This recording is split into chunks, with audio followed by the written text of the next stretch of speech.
They asked me recently how I attract the ducks that come here and fertilize this garden. And that's real simple.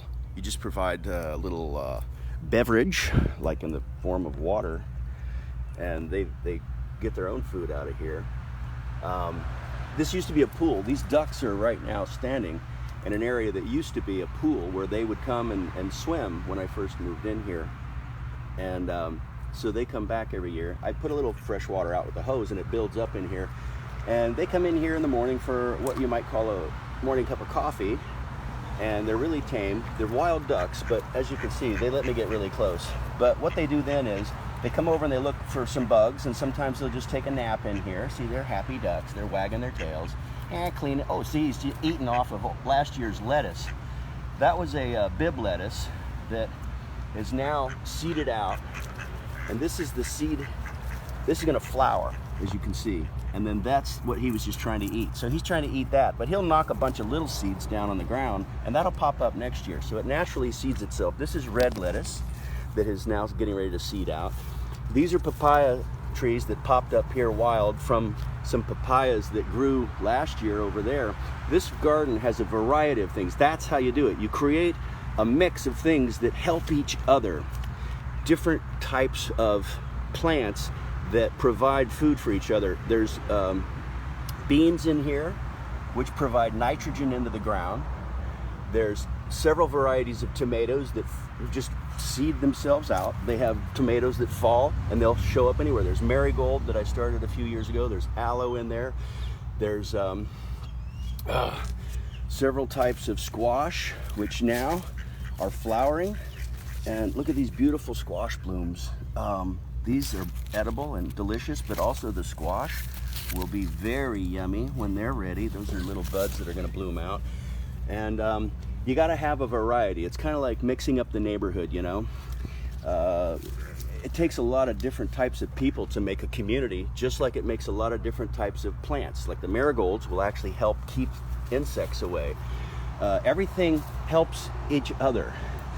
And the papayas started a couple of years ago. Hey, buddy, sorry about that. I'm coming through. These are lilies that my grandfather planted around 1920. And I have propagated them everywhere I've ever lived. These papayas are so beautiful. These all came from one papaya that I bought at a grocery store a couple of years ago. That one's going to start to have a little color on it right now. It's getting ready to ripen. But these, I've got about 40 mature papaya trees from 2 years ago from the seeds. I've given hundreds of young papaya trees to friends to put in their yards. These banana trees are those little manzanas, or whatever you call them. They're the tiny little fingerling bananas, and they're delicious. They're so sweet. My grandfather planted his first banana trees around 1916, 1918, somewhere in there. And he had a great banana, a bunch of stuff in his orange groves. He had citrus groves, but he taught me how to plant naturally by mixing things up. You add in Cerisa lespedeza. Clover is an excellent nitrogen builder. Clover is probably the best nitrogen builder in the entire world, as far as I know. I don't know. Here's another wild tomato plant. Look how big this thing. It's easily over 6 feet long if you unravel it, but it's just growing. It's provided me with so many tomatoes this last year, and it came from a seed that dropped from a tomato plant that was growing here a while back, maybe a year or two ago. They just keep reproducing themselves. These are also a bunch of papayas that came up from where a papaya fell last year, and the seeds just all popped out of one area. This is a pepper plant that survived Hurricane Irma, and it has provided me with probably almost 5 dozen peppers. I don't know, maybe not that many, but it just keeps making more. And here's a beautiful star spider, if you could see it. I don't know, I love star spiders, they're cool. Anyway, everything helps itself. I mean, by just providing good neighbors to each other.